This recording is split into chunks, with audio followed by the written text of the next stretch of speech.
காவிரி ஆற்றில் ஏற்பட்ட வெள்ளப்பெருக்கு காரணமாக சேலம் மாவட்டம் சங்ககிரி பகுதிகளில் 1000க்கும் மேற்பட்ட ஏக்கர் விளைநிலங்களை வெள்ள நீர் சூழ்ந்துள்ளது. இது பற்றிய விரிவான விவரங்களுடன் இணைகிறார் எமது செய்தியாளர் பாண்டியன். விவரங்கள். காவிரி நீர்பிடிப்பு பகுதிகளில் தொடர்ந்து பெய்து வரும் கனமழை காரணமாக கர்நாடக அணைகளான கமடி மற்றும் கிருஷ்ணராஜசாகர் அணைகள் நிரம்பியதன் காரணமாக அதன் உபரி நீர் தற்போது காவிரியில் வெளியேற்றப்படுகிறது.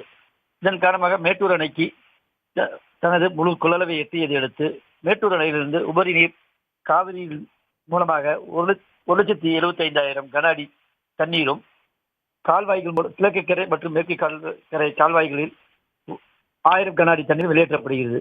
இதன் காரணமாக காவிரியில் தற்போது வெள்ளப்பெருக்கு ஏற்பட்டுள்ளது. இப்பொழுது சேலம் மாவட்டம் சங்ககிரி அருகே உள்ள காவேரிப்பட்டி அக்ரஹாரம் ஊராட்சி பகுதிக்குட்பட்ட மதிக்கிலான் திட்டு மணக்காடு பகுதிகளில் சுமார் 20க்கும் மேற்பட்ட வீடுகளில் வெள்ள நீர் புகுந்ததால் அப்பகுதி பொதுமக்கள் பெரும் சிரமத்துக்கு உள்ளாகி வருகின்றனர்.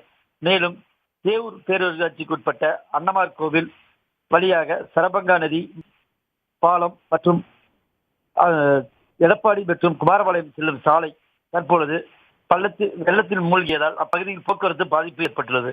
இதன் காரணமாக காவேரிப்பட்டி, கல்வரங்கம், கொட்டாயூர், கோனேரிப்பட்டி உள்ளிட்ட கிராம பகுதி மக்கள் தங்கள் கிராமங்களை விட்டு வெளியேற முடியாமல் ஊருக்குள்ளேயே முடங்கி கிடக்க வேண்டிய அவதி ஏற்பட்டுள்ளது. மேலும் இதன் காரணமாக பள்ளி மாணவர்களும் கல்லூரி மாணவர்களும் வெளியேற முடியாமல் தவித்து வருகின்றனர்.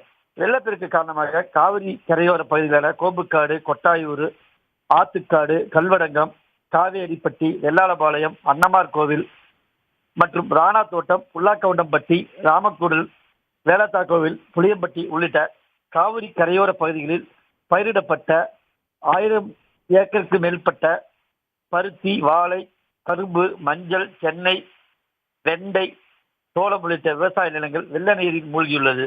இதனால் விவசாயிகள் பெரும் பாதிப்படைந்து தங்கள் பெரும் கவலை அடைந்துள்ளனர். விவரங்களை வழங்கியமைக்கு நன்றி பாண்டியன். சன் நியூஸ் வாட்ஸ்அப் சேனலை ஃபாலோ செய்யுங்கள். QR கோடை ஸ்கேன் செய்து சன் நியூஸோடு இணைந்திருங்கள்.